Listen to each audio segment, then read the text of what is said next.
भारत का संविधान क्या है? एक लाइन में अगर पूछा जाए भारत का संविधान क्या है, जिससे भारत चलता है, जिससे भारत आगे बढ़ रहा है, वही ना है, वो एक किताब है। तो भारत का संविधान इनके हाथ में क्यों है, एक बार जोर से बताइए। बाबा साहब के हाथ में भारत का संविधान क्यों है? क्योंकि बाबा साहब उस ड्राफ्टिंग कमेटी के चेयरमैन थे। बाबा साहब ने लिखा है भारत का संविधान।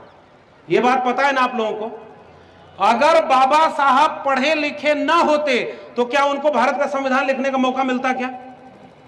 क्या विदेश में जाकर बाबा साहब अगर पढ़ाई नहीं किए होते तो क्या उनको भारत में संविधान लिखने का मौका मिलता? क्या अरे विदेश में पढ़ करके लौटे तो रहने को घर नहीं दे रहे थे, वो भारत का संविधान लिखने के लिए मौका देते क्या? लेकिन मजबूरी उस समय की यह थी कि जिस दौर में भारत का संविधान लिखा जाना था, बाबा साहब से ज्यादा पढ़ा लिखा व्यक्ति दूसरा कोई भारत में था ही नहीं, इसलिए बाबा साहब को संविधान लिखने के लिए कहा गया। जितनी डिग्रियां थी, जितनी काबिलियत थी, वो इनमें थी, इसलिए भारत का संविधान लिखे। तो अगर बाबा साहब नहीं पढ़े लिखे होते तो क्या यह संभव होता? क्या आप अपने गांव में बाबा साहब की तस्वीर लगा पाते? क्या उनके गुजरने के सालों बाद भी आप अपने मोहल्ले में जय भीम बोल करके किसी भी अन्याय के खिलाफ लड़ने जब खड़े होते हैं तो आपके अंदर हिम्मत किसकी मिलती है?